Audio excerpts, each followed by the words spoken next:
Sometimes, a marriage doesn't break in one dramatic moment. It doesn't fall apart because of one big fight or one terrible decision.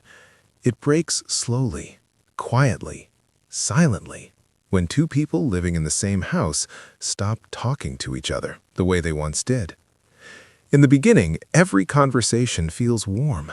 Every word feels alive. Every small story matters. But with time, life gets busy. Routines take over. Responsibilities pile up.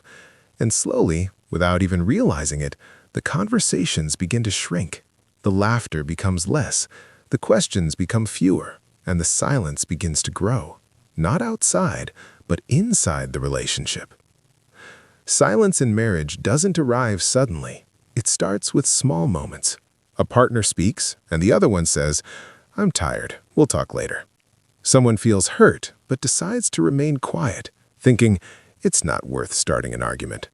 A misunderstanding happens, but instead of talking about it, both pretend everything is fine. And day after day, month after month, year after year, the distance keeps spreading, even while living under the same roof. What many couples learn too late is this: silence is not peace. Silence is not maturity. Silence is not love. Silence is a slow-burning fire that keeps eating the heart from the inside. A marriage survives not on perfection, not on agreements, not on material success, but on the courage to speak honestly, to express feelings, to say, "I am hurt. I feel lonely. I need you to understand me." When those words disappear, connection disappears. When you stop talking, you don't just lose communication, you lose friendship, you lose partnership, you lose the sense that you are walking through life together. And one day, you look at the person beside you and realize they feel like a stranger, not because they changed, but because you both stopped sharing your inner world. Many people realize this truth only when life has already gone too far, when the years have passed, when regrets begin to speak louder than memories. They say, "If only we talked more. If only we didn't let pride win. If only we didn't keep everything inside." But by then, the time that could have healed is already gone. Talking is not about winning arguments. It's not about proving who is right. It is about staying connected. It is about saying, "I still want to understand you. I still want to stand beside you. I still care." Even difficult conversations, painful conversations, emotional conversations are better than quiet distance, because silence locks pain inside, while conversation releases it. So, if something hurts, talk about it. If something feels wrong, talk about it. If something feels beautiful, talk about it. Share your fears, your hopes, your frustrations, your dreams. Don't let silence replace intimacy. Don't let unspoken feelings create invisible walls, because the truth is simple. A marriage doesn't die when love ends. It dies when conversation ends.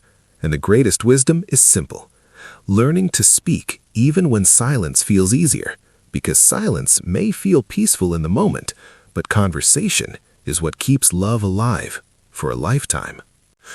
One of the deepest regrets many couples share after decades of marriage is realizing how easily they took each other for granted without even noticing it. In the early years, every gesture feels precious, every moment feels special, every compliment feels meaningful. But slowly, comfort turns into carelessness, familiarity turns into neglect, and appreciation turns into expectation. The person you once treasured becomes the person you assume will always stay, no matter how little effort you give. Taking someone for granted doesn't happen intentionally. It happens quietly. When "thank you" stops being said, when small acts of love are ignored, when presence is assumed instead of valued, when one partner keeps giving and the other keeps receiving without noticing the imbalance. Love does not disappear suddenly. It fades when effort disappears, when appreciation disappears, when attention disappears. Many people realize too late that love is not sustained by grand moments. It is sustained by small daily actions: a gentle word, a thoughtful gesture, a moment of listening, a touch on the shoulder, a look that says, "You still matter to me." These moments may seem small, but they keep the bond alive.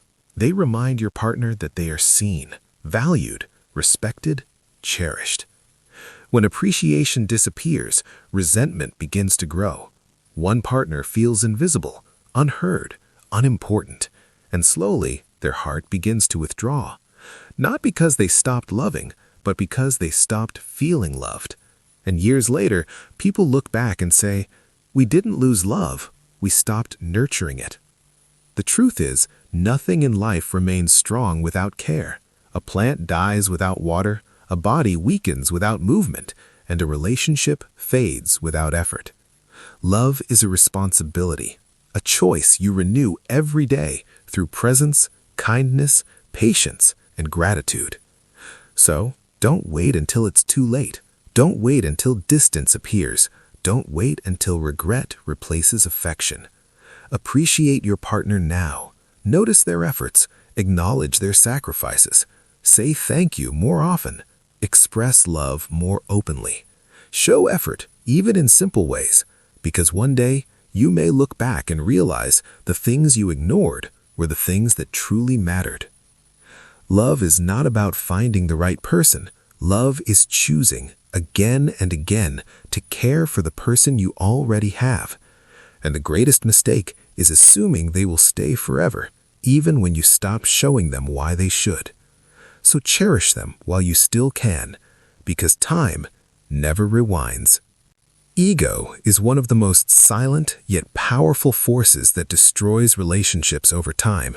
Not in loud explosions, but in quiet moments where someone refuses to apologize, refuses to listen, refuses to bend, because pride feels more important than peace. Pride says, "Why should I say sorry first? Why should I compromise? Why should I show weakness?" And slowly, arguments remain unresolved, resentment collects, distance deepens, while love stands quietly in the background, waiting, but never invited back in. Many couples don't realize how many moments of healing were lost simply because one of them chose ego over connection. How many apologies were never spoken, how many misunderstandings were never cleared, how many loving moments were never restored simply because someone wanted to win instead of understanding. But in marriage, when one person wins, both eventually lose.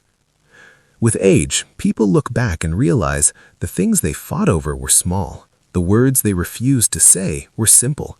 The walls they built were unnecessary. And they whisper to themselves, "If only we had chosen love instead of pride." Because ego feels powerful in the moment, but regret feels heavier for a lifetime. Humility does not make you weak, it makes you wise.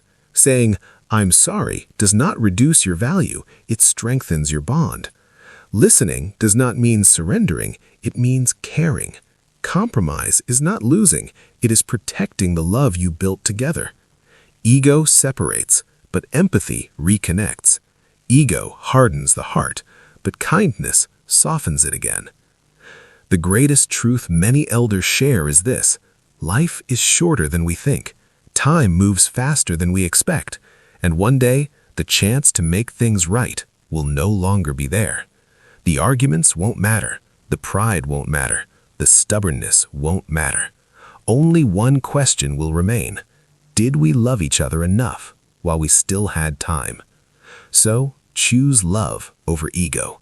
Choose harmony over victory. Choose understanding over stubbornness. Because at the end of life, no one remembers who won the argument. They only remember whether they felt loved, valued, and safe. And the deepest wisdom is simple. Don't let pride steal the moments you can never get back before time runs out.